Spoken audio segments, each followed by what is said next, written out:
दोस्तों आज हम एक्सप्लेन करने वाले हाल ही में आई बेड कॉप मूवी जो कि आपको बहुत ही पसंद आएगी, इसलिए वीडियो को लाइक और सब्सक्राइब जरूर कर दीजिए। चलिए हम कहानी शुरू करते हैं। तो कहानी की शुरुआत में ही हम एक कपल को देखते हैं जिसमें एक लड़की पूरी आदमी को सेड्यूस कर रही होती।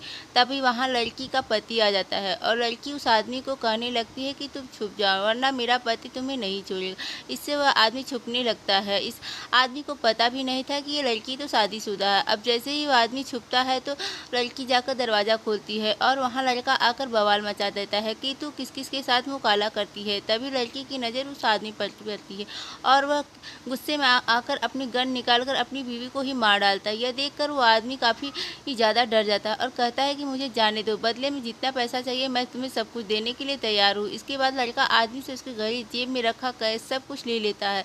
तभी उस आदमी को डर के मारे अटैक पड़ जाता है। यह सब देखकर लड़की की हालत ख़राब हो जाती और इतने में ये क्या हो गया। फिर वह लड़का जल्दी जल्दी से अपनी बीवी को जगाता है और यह हमें पता था कि यह लड़का लड़की तो मिलकर अमीर आदमी को लूटने आए थे और ये दोनों गर्लफ्रेंड बॉयफ्रेंड है जो अक्सर मालदार पार्टी को लूटते रहते हैं। अब ये इन दोनों को समझ नहीं आता कि इस आदमी को वो कैसे सही किया जाए। अगर इसे कुछ हो जाता है तो हम लोग क्या करेंगे, किधर जाएंगे। इसके लिए उन दोनों कुछ समझ में नहीं आ रहा था अब वो क्या करे। इसके आगे हम देखते हैं कि ये देखने में वीडियो फनी था। वीडियो को जरिए इन्हें पता चलता है कि इस आदमी को हार्ट तक नहीं पैनिक अटैक आया है। इसके लिए उन्होंने एक्सरसाइज करवा कर ठीक कर सकते हैं, इसलिए उन्होंने एक्सरसाइज करना चालू कर दिया। लेकिन तब तक इनके डोर पर होटल का मैनेजर नॉक करने लगता है और ये लोग इसलिए उस आदमी को कार की चाबी लेकर खिड़की से भाग निकलते। जब ये दोनों भाग रहे होते तभी लड़का जिसका नाम अर्जुन होता है वो पार्किंग में एक आदमी इसे का मर्डर करते हुए देख लेता है। तब अर्जुन को देखकर खूनी तो वहाँ से भाग जाता है और वह अर्जुन जाकर उस आदमी को बचाने का ट्राई करता है, लेकिन वो आदमी अर्जुन को ही खूनी समझकर उसका हाथ पकड़कर उसको हाथ छुड़ाने के चलते अर्जुन का ब्रेसलेट उस आदमी के हाथ में फंस जाता है और साथ ही साथ अर्जुन के हाथ पर उस आदमी के ने खरोच भी मार दी थी। इसके लिए हालांकि तब श्रिया उसे वहाँ से उठाकर ले जाती है। चल वरना मर्डर का केस में हम दोनों ही फंस जाएंगे। इसके बाद सीन चेंज होता है और हम करण के नाम एक पुलिस को देखते हैं जो हूबहू अर्जुन की तरह दिख रहा था। वो अपने साथी से साथ मिलकर एक आदमी को पूछताछ कर रहा होता है जो बताता है कि आज भौचा ढाका पर माल उतरेगा। इसके अलावा उसने बताया कि मुझे कुछ भी नहीं पता। तभी वहाँ पर अर्जुन का सीनियर आती है जो अर्जुन से कहती है कि जो भी इंक्वायरी करना है लिमिट में ही रखकर करना वरना अच्छा नहीं होगा। और हम देख पाते हैं कि अर्जुन अपनी सीनियर से ज़्यादा नहीं बनती। खैर अब सीनियर के जाते ही अर्जुन उस आदमी को दोबारा डरा धमकाकर पूछताछ करने लगता है और यह सब कैमरे में उसकी सीनियर देख रही होती है। उसके बाद वह सीन चेंज होता है और हम एक पास्ट का सीन देखते हैं जहां कुछ अलग ही सीन दिखाई देता है। शिकारी आकर एक हाथी का शिकार करता है और फिर उसे मारकर उसके दांत निकाल लेता है। फिर सीन शिफ्ट होता है एक बहुत बड़े गुंडे कस्बे में जो पूरी तरह मुंबई पर राज करता है और वह गणपति बप्पा की पूजा करके वापस जेल जाने की वैन में बैठ जाता है। हम देखते हैं कि समझ पाते उतना ही रुतबा है कि वह सिर्फ पूजा करने के लिए ही जेल से बाहर आता है। जैसे ही वह कस्बा जेल में जाता है उसका वकील कहता है कि आपके ऊपर तो अभी काफ़ी सारे केस चल रहे हैं, इसलिए हो सकता है आपको दूसरे जेल में शिफ्ट कर दिया जाएगा। वहीं हम देख पाते हैं कि जेल की कस्बे की सब लोग डर के मारे इज्जत करते हैं। तभी कस्बा वकील से कहता है कि मुझे यही जेल में सबसे बढ़िया लगता है और मैं यहीं पर रहूँगा। इसके बाद कस्बे से जेल में से उसका भांजा मिलने आता है जो बताता है कि हमारा माल आने वाला, लेकिन यह कस्टम वाला है, काफ़ी है ज़्यादा पैसे मांग रहा है। इस पर कस्बा कहता है कि तू चाहे कुछ भी कर ले लेकिन मेरा माल सही सलामत पहुँच जाना चाहिए। पर कस्बे भांजे को डर था कि कस्टम आपसे को कुछ भी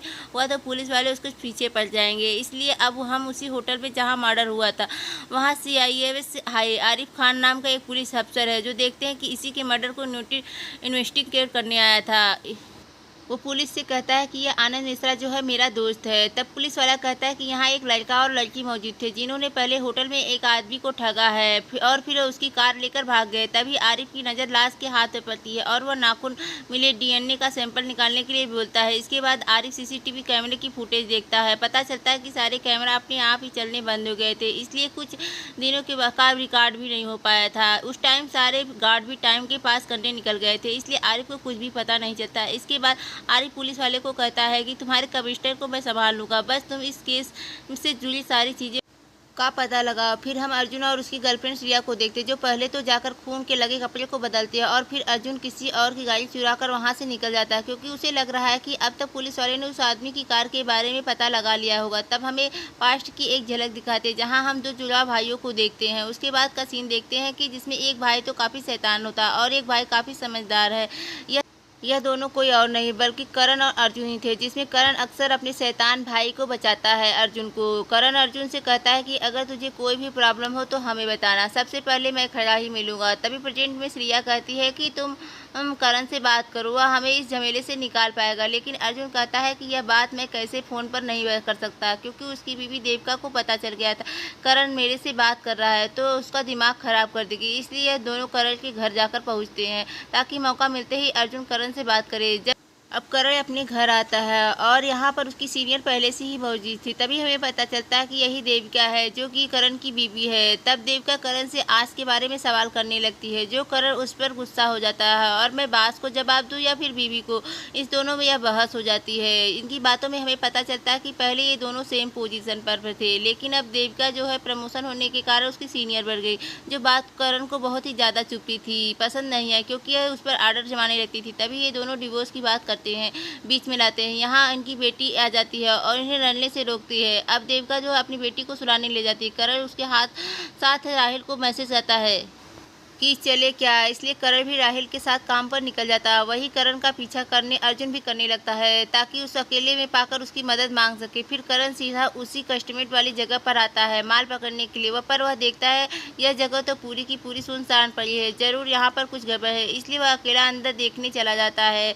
वहीं देविका उसका इन्फॉर्म बताता है कि करण सर जान को खतरा है, जो माल पकड़ने के लिए ढका गए हैं। तब देविका करण को फ़ोन मिलाती है, लेकिन फ़ोन तो कार में ही रह गया था। तभी इसके बाद का करण से अर्जुन मिलता है और उसे मर्डर के बारे में बताता है। उससे पहले करण पर गोली चल जाती है। यहाँ से दोनों जान बचाकर भागने लगते हैं। अब यहाँ राहिल भी करण को बचाने आता है, तो उसे गोली लगने से वजह से वह यहीं मारा जाता है। फिर करण और अर्जुन दोनों भाग जाते हैं, गुंडों से लड़ते हुए भागते हैं, क्योंकि गोलियां चलनी बंद नहीं हो रही थी, इसलिए दोनों ही भाग जाते हैं। देविका ने करण को बचाने के लिए अपनी टीम भी भेज दी थी और पुलिस सायरन के सुनकर गुंडे भी वहाँ से भागने लगते हैं। तभी हम देखते हैं कुछ गुंडे भी तो अभी भी वहाँ मौजूद थे, करण और अर्जुन के पीछे लगे थे। जैसे ये दोनों कूदने वाले होते तो अर्जुन के सीने पर करण और पीठ पर गोली लग जाती है। ये दोनों समुद्र में गिर जाते हैं। वहीं पर हम देखते हैं कि आरिफ को देखते हैं, जिसे नाखून से मिला डीएनए सैंपल मिल गया था वह अपने आदमी से कहकर डीएनए का मैच निकालने को कहता है। इधर करण को ढूंढने के लिए लोग समुद्र में कूद उतर चुके होते हैं। जब देविका आती है तो पुलिस वाला बताता है कि हमने करण सर को ढूंढ लिया है और हम उन्हें एम्बुलेंस वाले लेकर जा रहे हैं। इसके बाद देविका करण के पास जाती है, हॉस्पिटल में पहुंचती है और करण का इलाज के लिए ले जाया जाता है, जिसकी हालत बहुत ही ख़राब हो चुकी थी। वहीं हम देखते हैं कि आरिफ के साथ ही डीएनए मैच निकलवा लिया था। इसके बाद का सीन देखते हैं कि अर्जुन से ही मैच हो रहा था। यहीं पर एपिसोड 1 खत्म हो जाता है। एपिसोड 2 शुरुआत में हम देखते हैं कि करण को होश आ चुका होता। असल में करण नहीं बल्कि अर्जुन होता है, जिसके सीने पर गोली लगी थी। हालांकि देविका को अर्जुन को ही करण समझ रही थी और करण वहाँ कहाँ है इस समय किसी को भी नहीं पता था। अब देविका अर्जुन को अकेले में डांटने लगती है। अर्जुन तो अपने भाई के बारे में ही सोच रहा था कि अब वह कहाँ होगा। तभी देविका अर्जुन की शक्ल देखकर शक हो जाता है कि जरूर तुम्हारे साथ राहिल ने कुछ किया होगा। इसके बाद आज का सीन देखते हैं कि तुम मुझे बता नहीं रहे। अर्जुन उससे कुछ भी नहीं बताता है कि वह अर्जुन नहीं करण है, बल्कि अर्जुन। इसके बाद फिर से हमें पास्ट का सीन दिखाया जाता है, जहाँ लोग हाथी के दांतों की तस्करी कर रहे होते हैं। फिर हम कस्बा को देखते हैं, जिसे वही आदमी सब कुछ बता रहा होता है कि पुलिस वाले ने हमसे क्या क्या पूछा है, और यह वही आदमी होता है जिसे करण पूछताछ कर रहा होता है। अब हम इनकी बातों से हमें पता चलता है कि कस्बा ने ही करण को मरवाने के लिए गुंडे भेजे थे, क्योंकि वह बार बार उसके माल पर नज़र डाल रहा था। फिर कस्बा अपने भांजे पर कहता है कि बहुत भटकता है, ये काम ठीक से नहीं हो पा रहा है। अगर तेरे बारे में पता चल गया तो पुलिस वालों ने किसी को भी नहीं छोड़ेंगे। इसलिए अब कस्बा को अपने आदमियों से कहता है कि उस बाला को बुला, वही अब इस पुलिस वाले को संभालेगा। अब बाला कौन है हमें पता चलेगा। इसके बाद जब हम आदमी जेल से के बाहर आकर बाला को फ़ोन बनाने लगता है, कस्बा का भांजा उसे धमकाता है, बाला नहीं आएगा, यह काम को तो मैं ही अंजाम दूंगा। यह कहकर वह यहाँ से चला जाता है। इधर हम आरिफ को देखते हैं कि जिसे दोनों भाई करण और अर्जुन के बारे में एक पुलिस वाला बता रहा होता है कि अर्जुन तो एक चोर है, करण तो एक पुलिस अफसर है जिसकी फैमिली ने गोद लिया था, इसलिए करण की ज़िंदगी सुधर गई है। आरिफ ये पूछता है कि मर्डर वाले दिन करण कहाँ था, तो उसका साथी बताता है तो कि वो तो अपनी चौकी पर ही था। वही पुलिस वाला अर्जुन के साथ ही श्रिया, जब इसे सब लोग देख रहे होते उसके बारे में बताता है। अब अब आरिफ करण से मिलने जा रहा होता, तभी उसके सर कहते हैं कि अब यह केस तुम नहीं बल्कि गोपाल संभालेगा। पर आरिफ तो जिद पर अड़ जाता है कि आनंद मिश्रा एक ईमानदार जर्नलिस्ट था और मेरा एक दोस्त था, इसलिए या तो मैं ही एक संभालूंगा या अपनी नौकरी अभी छोड़ दूंगा। यह देखकर सबके उसके सर मान जाते हैं और तुम्हें यह केस हैंडल कर सकते हो, क्योंकि वो शानदार अफसर था। साथ ही वो कहते हैं कि याद रखना कि करण की बीवी उसकी बॉस है, इसलिए उसे आराम से बात करना वरना बात बच जाएगी। अब इधर अर्जुन करण के घर में आता है और देविका उससे बात करने लगती है, पर अर्जुन को तो कुछ समझ नहीं आता कि वो उसे क्या कहे। तभी देविका डिवोर्स की बात छेड़ देती है और अर्जुन शॉक्ड हो जाता है कि उसका भाई डिवोर्स देने वाला था। खैर देविका कहती है कि तुम अभी आराम करो, हम बाद में बात करते हैं। अब कमरे में जाकर अर्जुन तुरंत कीकी को फ़ोन करता है और उसे सब कुछ बताता है कि करण शायद मर चुका है। यह कहकर वो रोने लगता है। तब कीकी उसे संभालती है और कहती है मौका मिलते ही वहाँ से निकल जाओ, वरना पुलिस तुम्हें कभी भी पकड़ सकती है। वही देविका के सर का उस पर फ़ोन आता है, जो बताते हैं कि सीआईबीएस पूछताछ करने आएंगे, क्योंकि हाल ही में जो मर्डर हुआ था वह अभी उसमें करण का भाई अर्जुन प्राइम सस्पेक्ट है। यह सुनकर देविका के होश उड़ जाते हैं। अब करण यहाँ कीकी को कहता है कि तुम बोर्ड का इंतजाम करो, मैं रात को तुम्हें मिलता हूँ, फिर हम दोनों यहाँ से सीधा गुजरात निकलेंगे और मामला शांत होने पर भी यहाँ आएंगे। तभी अर्जुन के पास देविका आती है और उसे बताती है कि अर्जुन मर्डर करके फरार हो गया है, जरूर वो तुमसे बात करने आएगा। तब अर्जुन कहता है कि उसने खून किया होगा तब वो पकड़ा जाएगा। अर्जुन के मुंह से यह बात सुनकर देविका को फिर से उस पर शक होता है। यह करण कब से अर्जुन के बारे में ऐसी बातें करना लगा, क्योंकि वह हर बात पर अर्जुन की साइड लेता था, पर वो उसे इस बारे में उससे कुछ कहती थी नहीं थी। फिर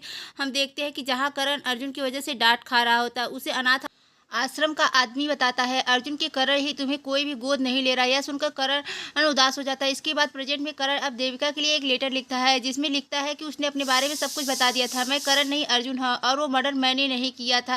फिर वो लेटर लिखकर वहाँ से चुपचाप कीकी के साथ निकल जाता है और जब कीकी को लेटर के बारे में पता चलता है तो वह अर्जुन को खूब सुनाती है। अब कहती है कि देविका तुझे कभी भी पकड़ सकती है और यह तूने बहुत बड़ी गलती कर दी है। तभी उनकी गाड़ी में पर हमला हो जाता है, जो कि कस्बा के भांजे ने नहीं किया था, क्योंकि वो भी अर्जुन के कारण ही समझ रहा था। तब यहाँ पर भयानक कार्ड चेंज होता है, जिसमें अर्जुन को एक गुंडे से कस्बा भाई के बारे में पता चलता है। हालांकि ये दोनों किसी तरह गुंडे से लड़कर अपनी जान बचाते हैं, फिर वहां से बचकर निकल जाते हैं। जैसे तैसे यह बात कस्बा को पता चलती है। इस बार भी करण बचकर निकल गया तो उसे बहुत ही गुस्सा आता है और कहता है पुलिस वाले को बार बार छोड़ने से सब पुलिस वाले उनके बारे में जान जाएंगे। फिर हम देखते हैं कि जैसे ये दोनों बोट के जरिए वहां से जाने वाले थे, तभी अर्जुन को समझ में आता है कि शायद करण को कस्बे ने ही मरवाया था, इसलिए वो यहाँ से जाने को मना करता है। और अब मुझे पता लगाना होगा कि करण को क्यों मरवाया था। लेकिन कीकी कहती है कि तुम्हें करण को भूल जाना चाहिए और यहाँ से साथ चल। अर्जुन को यह भी याद दिलाती है करण जैसे उस कैसे अनाथ आश्रम में छोड़कर नई फैमिली के साथ चला गया था। फिर अर्जुन कहता है कि चाहे कुछ भी हो वो मेरा भाई था जो मेरे साथ हमेशा खड़ा रहता था, मैं सच का पता लगा कर रहूँगा। और फिर करण वो बनकर ही तभी कीकी कहती है कि वो लेटर तो देविका कभी भी पढ़ सकती है, तो क्या तू वापस जाएगा? या सुनते ही ये अर्जुन कार से सीधा देविका के पास जाने लगता है ताकि वो लेटर को हटा पाए। इधर हम देविका को देखते हैं जिसकी बेटी को प्यास लगती है, इसलिए वो पानी लाकर देती है और वह वहीं से पास में से उसे वो लेटर रखा होता है। अब जैसे ही देविका उस लेटर को वो पढ़ने वाली थी, अर्जुन वहां आ जाता है और देविका लेटर नहीं खोल पाती है। फिर देविका उससे पूछती है कि तुम बाहर कहाँ गए थे, लेकिन तभी भी उसका कोई डोर नॉक करता है और फिर वो आधी रात को फिर देविका झाँकती है तो डोर पर आरिफ खड़ा था और जो कारण से पूछताछ करने के लिए आया था। यहीं पर एपिसोड 2 खत्म होता है। दोस्तों अभी फिलहाल इस वेब सीरीज के 2 ही एपिसोड आए थे, जैसे ही बाकी के एपिसोड आएंगे हम एक्सप्लेन कर देंगे। अगर ये एक्सप्लेन अच्छा लगा तो लाइक और सब्सक्राइब जरूर कीजिएगा दोस्तों।